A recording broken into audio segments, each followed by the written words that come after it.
Boa noite, bastardos, boa noite, malvazias finas, frutinha boa do meu quintal ajardinado. Bem-vindos à Cave, o programa que vai contar-vos a história do vinho de uma forma que nunca ninguém vos contou. Olavo Silva Rosa, Luís XVI, muito bem vestido hoje a propósito. Este é o nosso 5º episódio, Breve História dos Vinhos de Bordeaux. Alguém sabe qual é a temperatura média de Lisboa no pico do verão?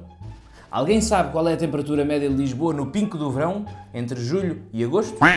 27 graus. E o que é que isto interessa? Perguntam vocês. O que é que isto interessa?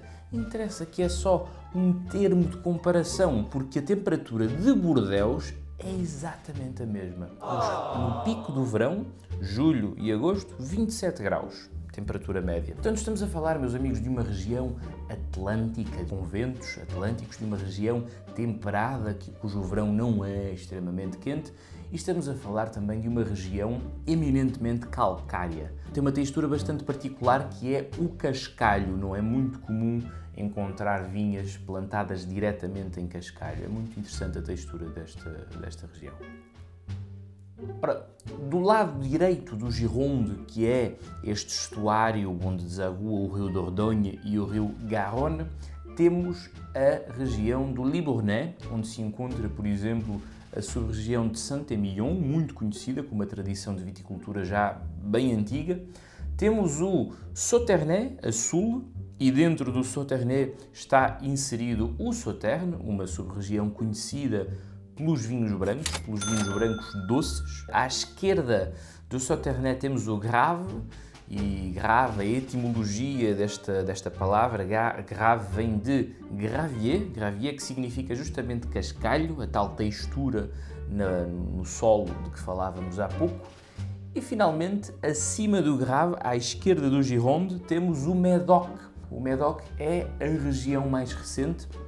É aquela onde a vinha foi plantada há menos tempo, já vamos perceber porquê, já vamos perceber que ela é pós-romana, ela é muito pós-romana, na verdade. A Aquitânia, que é esta região maior na qual se situa a zona de Bordeaux, a Aquitânia, com a destituição do Império Carolíngio, em 880 d.C., ela passa a ser um ducado, um dos vários ducados de França que prestava vassalagem ao rei francês, naturalmente. Estes ducados tinham o seu governo próprio, eram senhores feudais que administravam o seu pedaço de terra da forma que entendiam, mas prestavam vassalagem ao rei de França. Com a morte de Guilherme X, que era o duque da Aquitânia, em 1137, o rei Luís VI, que é 10 Luíses antes deste, o rei Luís VI tenta casar o seu filho, Luís VII, viria a ser Luís VII quando fosse rei, tenta casar o seu filho com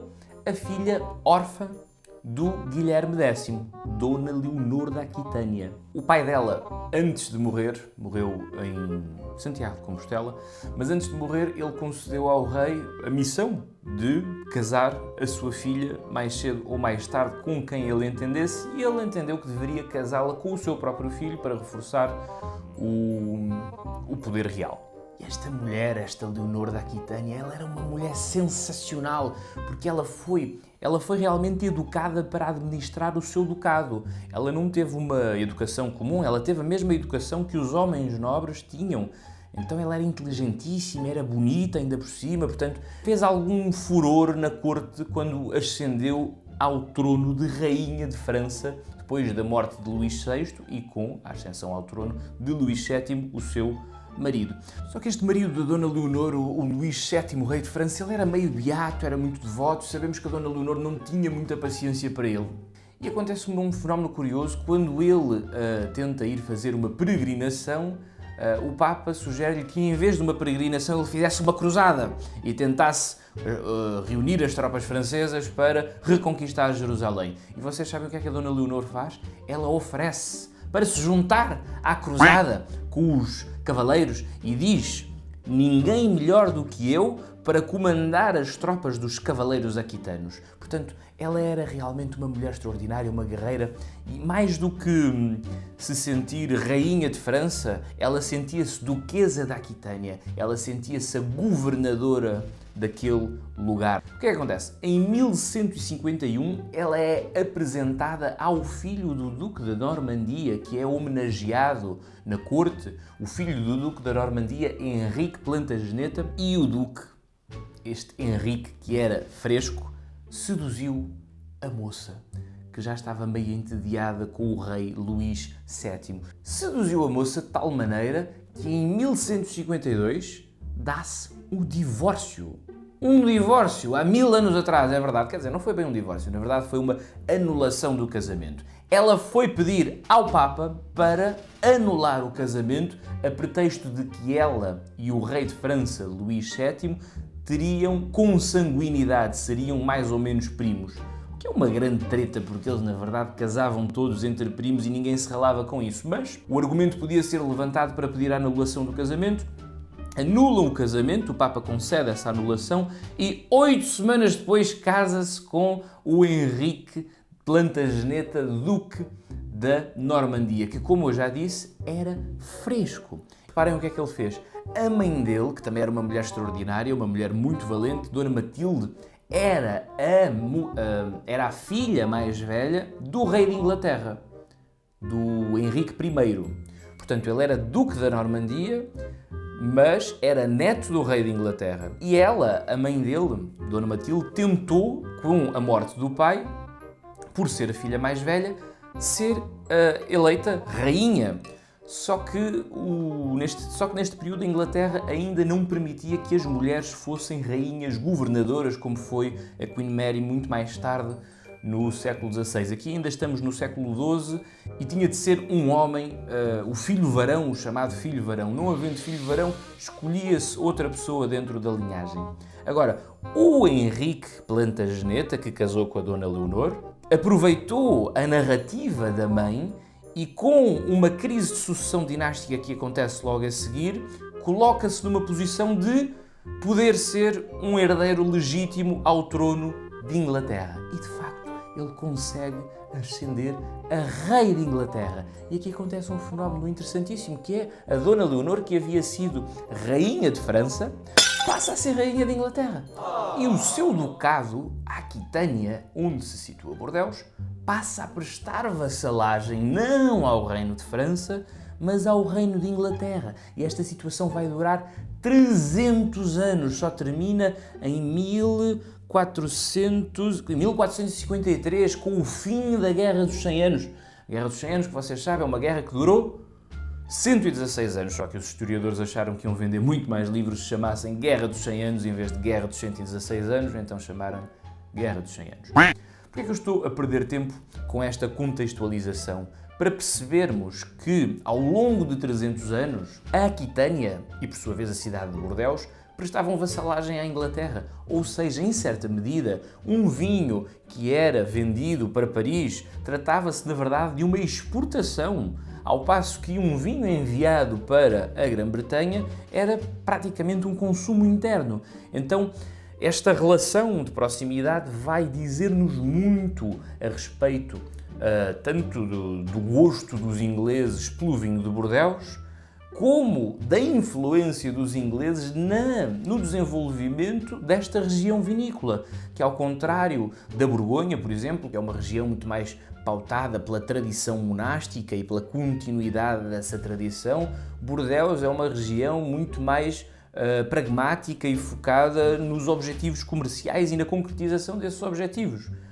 E esta é também uma herança desta longa influência inglesa. Além dos ingleses, também os holandeses vão exercer uma grande influência nos destinos da região de Bordeus. Os holandeses que se tornaram dos mercadores mais influentes e mais poderosos da Europa a partir do século XVII, portanto, depois de conseguirem a independência do Reino de Espanha, os holandeses tornam-se poderosos comerciantes essencialmente pela dimensão colossal da sua frota naval, que era de facto muito sofisticada. Para o paradigma de comércio que conhecíamos, o estoque que eles arrecadavam com os vários parceiros com que trabalhavam não chegava para abastecer os seus barcos, para abastecer as suas tabernas, nem para cumprir os seus compromissos comerciais. Vocês reparem bem, nesta altura o comércio do vinho funcionava mais ou menos num esquema de frota de vinho anual. Era uma frota de vinho que chegava mais ou menos ali na altura do Natal. Portanto, o vinho era feito alguns em setembro, tinha tempo de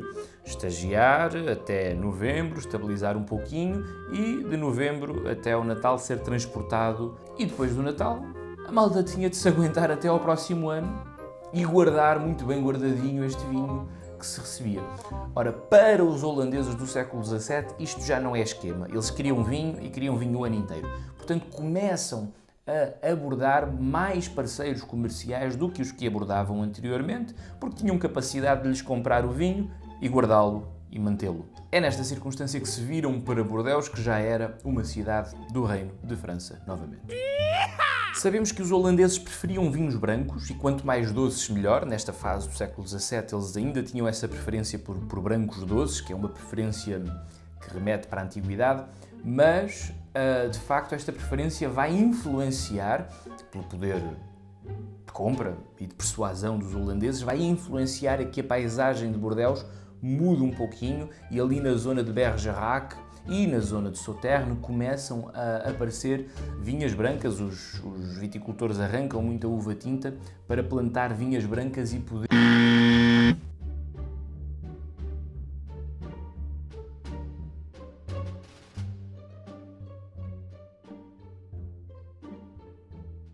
entregar esse vinho aos holandeses. Esta é uma das razões em que se baseia a tradição de Sauternes em produzir vinhos brancos adocicados. Outra prioridade dos holandeses era adquirirem assim um vinho mais ordinário que desse para eles destilarem e fazer o seu brandewijn, que é um brandy, na verdade. A destilação é uma técnica que tinha surgido não há muito tempo. Havia muita gente para embriagar e, de facto, o vinho bom podia não chegar para todos, mas destilando podiam desdobrar-se imensas bebidas e fazer várias alternativas. Então, os holandeses vão estimulando em zonas ou que não eram muito prestigiadas pelo vinho que faziam ou que não tinham tradição vinícola de todo, eles vão estimulando a que essas zonas comecem a produzir um vinho mais fraquinho para fazer destilação. E há duas regiões que estão justamente neste contexto e que é aqui que se consolidam como regiões de produção de aguardente vínica. Estamos a falar, meus amigos, de conhaque e armagnac.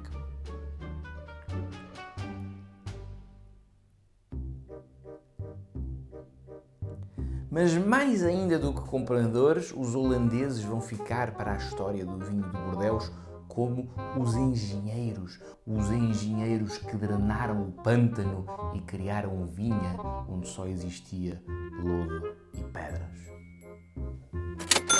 Ora, com os alvores da economia de mercado, do comércio internacional, da ascensão de uma certa burguesia, os perfis de consumidor alteram-se. Sobretudo na aristocracia britânica, havia uma necessidade enorme.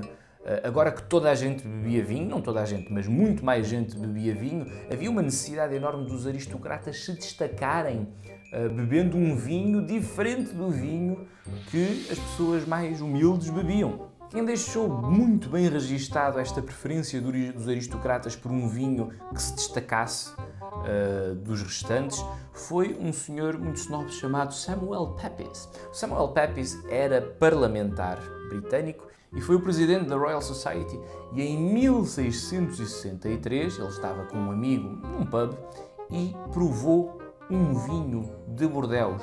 A nota de prova do Samuel Pepys é uma nota que fica nos anais da história do vinho. Vou ler a nota de prova do Sr. Samuel Pepys. We drank a sort of French wine called O'Brien that hath a good and most particular taste I have ever met with. Ora bem, este vinho a que o Pepys se refere, o O'Brien, com este jeitinho inglês para sotaques, era na verdade o Chateau Haut-Brion, o vinho de Bordeaux, da zona de Grave. O Chateau Haut-Brion é o primeiro vinho de Bordeaux a ser vendido associado ao nome da propriedade. Nada que os egípcios não fizessem 3000 anos antes, mas nesta altura, no século XVII, a malta não via o canal Olavim, portanto eles não estavam informados e não sabiam que o que estavam a fazer os egípcios já tinham feito há muito tempo atrás. Mas de facto é uma grande revolução, esta revolução de associar o nome da casa ao vinho, porque com esta informação nós estamos a sugerir ao público que havia um cuidado diferente neste vinho, porque vejam bem, até aqui os vinhos não tinham nenhuma descrição de quem é que os fez. Os ingleses, quando consumiam o Red of Portugal, que vinha do Minho, era Red of Portugal. Ninguém sabia quem fez aquele Red of Portugal e provavelmente nem sequer era todo feito pelas mesmas pessoas, era uma grande misturada. Quando eles bebiam os clarets de Bordeaux, eram clarets de Bordeaux, não sabiam quem é que tinha feito aqueles clarets. Então, de facto, há aqui uma mudança de paradigma quando o Chateau Haut-Brion avança com estes vinhos com assinatura. Ora bem, este vinho Chateau Haut-Brion, feito em Grave pelo Sr. Arnaud de Pontac, que era o presidente do Parlamento de Bordeaux e provavelmente uma das figuras mais agitadoras que a cidade conheceu. Este vinho do Sr. Arnaud de Pontac foi de facto muito bem recebido em Inglaterra. Agora, o que é que será que ele tinha de particular para o Samuel Pepys se referir a ele como very particular taste? Para além do nome associado ao vinho, o que é que o vinho poderia ter? O que é que este Chateau Haut-Brion poderia ter? Sabemos que o Arnaud de Pontac estava a par do facto de que vinhas mais velhas davam vinhos mais complexos. Portanto, podemos admitir que ele selecionasse apenas as vinhas mais antigas que tinha na sua propriedade. Mas podemos especular muitas outras coisas. Podemos especular que ele, de alguma forma, tentasse limitar a produtividade, fazendo podas que proporcionassem menos saídas de cachos e, portanto, manter a concentração dos nutrientes em menos cachos de uva e daí fazer um vinho mais concentrado. Podemos especular, por exemplo, que ele escolhesse a uva e não deixasse fazer misturar uvas podres. Podemos especular, inclusive, que o vinho que ele fez fosse um vinho mais escuro, que ele usasse uma prensa e misturasse o vinho prensado com o vinho de gota. Isto porque os vinhos de Bordeaux, chamados claretes, eles tendiam a ser um bocadinho mais abertos antes do surgimento do Chateau Haut-Brion, e esta diferença visual, evidentemente, era muito atrativa para toda uma high society que pretendia destacar-se e beber coisas diferentes das que estavam a ser bebidas até ali. Enfim, podemos especular sobre imensa coisa. Uma coisa sabemos, o Pontac tinha vinhas fora da sua propriedade e dentro da sua propriedade. Aos vinhos que ele fazia com as uvas que vinham de fora da propriedade, ele chamava-os Pontac Family. Aos vinhos que eram feitos dentro com as uvas do Chateau Haut-Brion, ele chamava-lhe Chateau Haut-Brion Premier Cru. Enfim, todas estas práticas passaram a ser comuns no século XVIII, para quem queria fazer vinho mais sério na Borgonha, mas de facto o Pontac inaugurou uma forma nova de fazer vinhos na região e de apresentar os vinhos da região aos seus novos consumidores, de tal maneira que o Pepys frisou "the most particular taste I have ever met with". Ora, em 1666, depois de tanto elogio ao seu vinho, o Pontac tem uma ideia brilhante, que é enviar o seu filho para Londres para que ele abra um pub e venda o seu próprio vinho em Londres.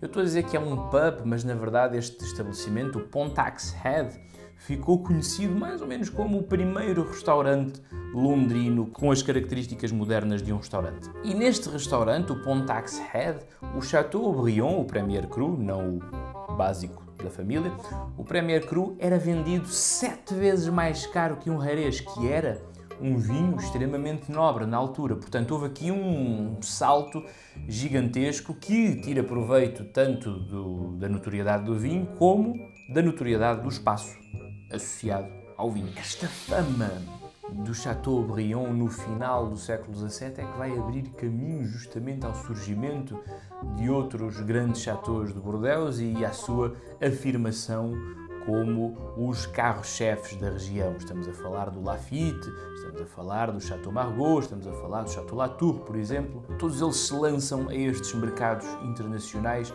aproveitando o sucesso inaugural do Chateaubriand.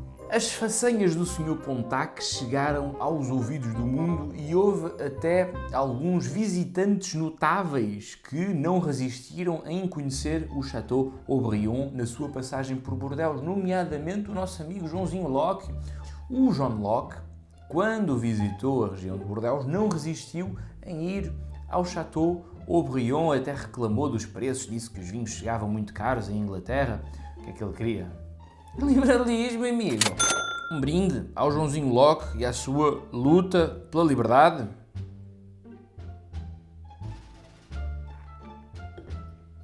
Joãozinho Locke. Ora bem, este período, esta segunda metade do século XVII, a Inglaterra e a França andavam sempre às turras. Eu acho que já vos falei disto até no episódio do vinho do Porto. Se ainda não viram, vão ver alguns para um destes lados, vão ver o episódio do vinho do Porto. A Inglaterra e a França, de facto, andavam sempre às turras com proibições, umas atrás das outras, entre o governo do rei Carlos II, talvez, e do primeiro-ministro Colbert. Estas proibições tinham várias nuances, desde taxações pornográficas, que eram cobradas para fazer os vinhos chegar à Inglaterra. Por exemplo, para ter uma ideia, os holandeses conseguiam comprar o mesmo vinho de Bordeaux, exatamente o mesmo vinho, 3 vezes mais barato do que os ingleses. Ou podia ser mesmo uma proibição pura e dura que desse origem, inclusive, a uma multa. Mas a alta sociedade inglesa estava viciada no Chateaubriand. Eles queriam muito receber estes chamados New French Clarets. Esta distinção social que estes vinhos mais escuros davam, nós estamos a falar de um momento em que já havia pessoas que exibiam as suas coleções de vinho da mesma maneira que exibiam os seus quadros. Já era uma indústria que tinha os seus aficionados. Uma das situações que ilustra bem esta vontade de se levar estes vinhos para a Inglaterra, mesmo sendo eles muitas vezes proibidos ou altamente taxados, é a quantidade de situações de contrabando de que temos notícia desta época. Por exemplo, havia uma ilhota pequenina ali na costa atlântica de França, chamada Île-d'Yeu, e a Île-d'Yeu, que estava suficientemente longe da costa para não ser muito policiada, digamos, a Île-d'Yeu consumia imenso vinho de Bordeaux. E nós não podemos admitir que este vinho consumido na Île-d'Yeu fosse todo para autoconsumo ali dos cidadãos, porque caso contrário, o que eles consumiam nesta época dava um volume de 200 litros de vinho por pessoa por ano, que é muito vinho em qualquer fase da história da humanidade, em qualquer altura. Portanto, obviamente, eles não bebiam o vinho todo. Eles compravam o vinho na pequena Île-d'Yeu e arranjavam maneira de o contrabandear e fazê-lo chegar ao Reino Unido. E também os piratas. Nesta altura, a pirataria era uma das poucas formas de fazer chegar o vinho a Londres. Os piratas eram estes trabalhadores independentes, recibos verdes, que, por sua conta e risco, cometiam uma ilegalidade e tentavam tirar proveito dela. Acontece que nesta altura das proibições, no final do século XVII, muitos piratas atacavam os navios que saíam de Bordeaux para a Holanda. Portanto, havia muito vinho a ser vendido de Bordeaux para a Holanda, porque não existiam cortes nas relações comerciais entre estes dois países, e os piratas aproveitavam para roubar esses navios e vendiam os vinhos em Londres, em Plymouth, em Bristol, a preços exorbitantes em leilões. Ora bem, os produtores de Bordeaux sabiam disto e arranjaram maneiras de se tentar proteger desta situação. Contudo, temos um episódio muito engraçado da família Lestonac. A família Lestonac, a dada altura, era proprietária do Château Margaux, do Château Latour e de parte do Château Aubryon. Esta família Lestonac, eles estavam perfeitamente embrenhados no negócio do vinho e conheciam esta situação da pirataria e tinham as suas formas, enfim, não de evitar totalmente, mas de mitigar o dano que lhes poderia ser causado por um ataque de piratas. Ora bem, num determinado ano, a família Lestonac embarcou nos mesmos 3 navios que saem ao mesmo tempo, embarcou toda a sua produção anual rumo à Holanda. Será que ia rumo à Holanda? Será que, sabendo da dinâmica da pirataria na costa atlântica da França, será que estes tipos fizeram embarcar todo o seu vinho que tinham dos 3 chateaus? Claro que não. Eles estavam feitos com os piratas e os piratas roubaram, eu vou pôr aqui bastantes aspas no roubaram, os piratas roubaram o vinho que não chegou à Holanda, chegou evidentemente a Londres e foi vendido a preços exorbitantes em leilões e obviamente o Sr. Lestonac ganhou muito dinheiro com esta venda porque na verdade estava concertado com os piratas. E é destas nuances, meus amigos, que é feito o crescimento da região vinícola de Bordeaux e é aqui que entram outra vez os holandeses. Porquê? Porque esta sobrevalorização do vinho oriundo de Bordeaux, esta sobrevalorização em Londres, na Holanda e um pouco por todas as capitais, faz com que haja uma corrida aos terrenos de Bordeaux para fazer vinhos oriundos daquela região, mas os terrenos já estavam praticamente todos ocupados. A viticultura já era feita desde o tempo dos romanos, então havia terrenos ali ocupados há séculos e pouca terra por explorar. Porém, havia um troço ali à esquerda do Gironde, a norte do Grave, que era um pântano, portanto um monte de terra aquada, ludacenta, misturada com calhaus. E qual foi a ideia que ocorreu nesta altura? Recorrer à expertise dos holandeses. Recordo que os holandeses são os indivíduos que montaram um país abaixo da linha da água do mar, ou seja, são tipos que estão habituados a mexer na rota da água, tirar a água daqui, pôr a água acolá, enfim, são os tipos que percebem da movimentação da água e que conseguem drenar ou encher pedaços de terra. Eles eram conhecidos, aliás, como os reis da água em terra e no mar. E então o governo francês dá uma concessão a algumas empresas holandesas para explorarem estas terras baldias do Médoc com uma condição. Eles investiam em toda a maquinaria e mão de obra e podiam ficar com 2/3 dos terrenos drenados, ao passo que 1/3 ficaria para proprietários franceses. O que é que aconteceu? Muitos destes novos proprietários holandeses, depois de terem drenado a terra e de terem transformado esta terra, o Médoc, em terra agrícola, em terra arável, os proprietários, alguns deles, vendem estas propriedades, mas muitos deles ficam com propriedades destas e passam a dedicar-se ao negócio do vinho. Por isso, aliás, há muitas famílias de origem holandesa que acabam por ter aqui o seu pedacinho de terra e o seu negócio. Esta história da drenagem do pântano, para mim, é, em certa medida, uma história sobre terroir. Não só, mas também. Não é aquela ideia de terroir que temos da Borgonha, das tradições monásticas que são cultivadas e mantidas ao longo de muitas gerações, mas é uma ideia de existir um pedaço de terra, uma geolocalização, cujos vinhos eram de tal maneira apreciados que de facto se acreditava que aquele lugar era especial, que aquele solo era especial, que aquele clima era especial. Porque vejam bem, os interessados em produzir vinho para vender lá fora podiam produzir esse vinho onde quisessem. Havia muita terra livre fora de Bordeaux, mas eles acreditaram que Bordeaux era um lugar especial e empreenderam um enorme investimento humano, financeiro, tecnológico para drenar um pântano e transformá-lo em terra arável. Esta ideia que deu o cabo dos trabalhos, que foi drenar os pântanos do Médoc. E por falar em ideias que dão cabo dos trabalhos, chegou a hora das ideias dentro da caixa. Vamos ver quem é que nos escreveu esta semana. Oh Deus. Temos uma carta esta semana. Mais uma. Vamos ver quem é que nos escreveu. Foi o Thomasinho Jefferson! Thomas Jefferson! O Thomas Jefferson, antes de ser presidente da República dos Estados Unidos, antes de comprar o Louisiana aos Luizes por 15 milhões de dólares, uma marreca, um ultraje que obviamente aqui o meu Luizinho nunca teria admitido se não lhe tivessem subtraído partes importantes do corpo. O Thomas Jefferson, antes de protagonizar todos estes momentos da história dos Estados Unidos, ele foi também embaixador dessa recém-fundada nação dos Estados Unidos da América em França, entre o ano de 1784 e 1789. 5 anos em que o homem se fartou de comer e beber.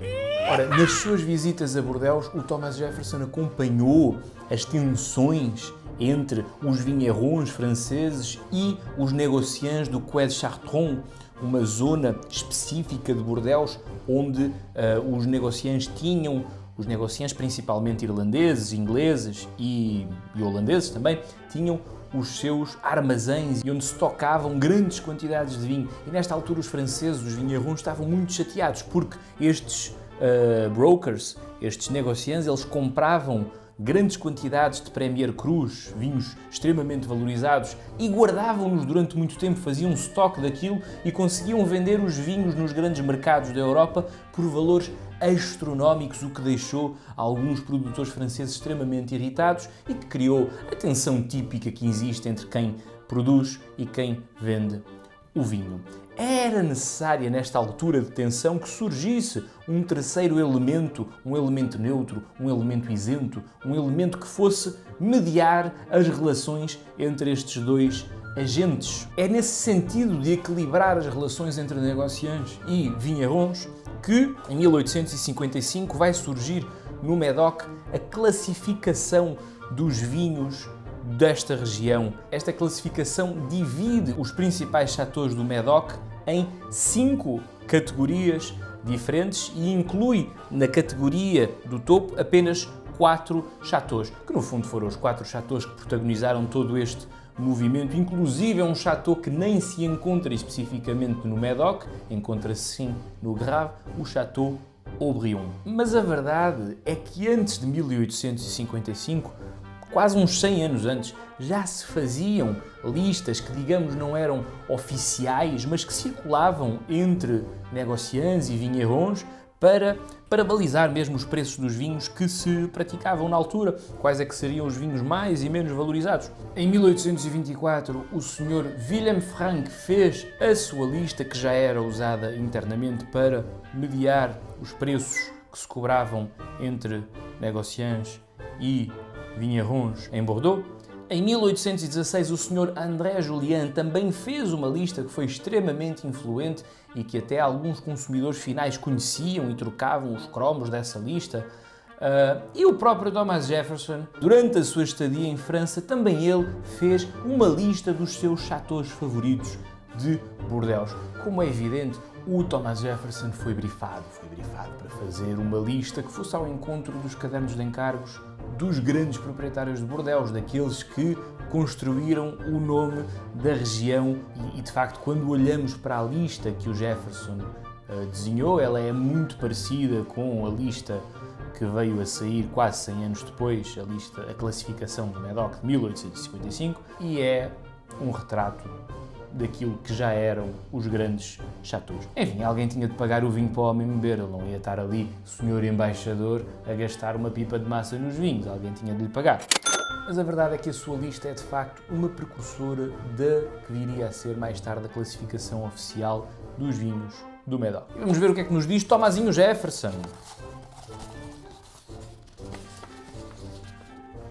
Olavo, meu rapaz, o que importa nesta vida é a liberdade, a igualdade e a fraternidade. Ha, ha, ha, ha, ha. LOL. Estava a brincar.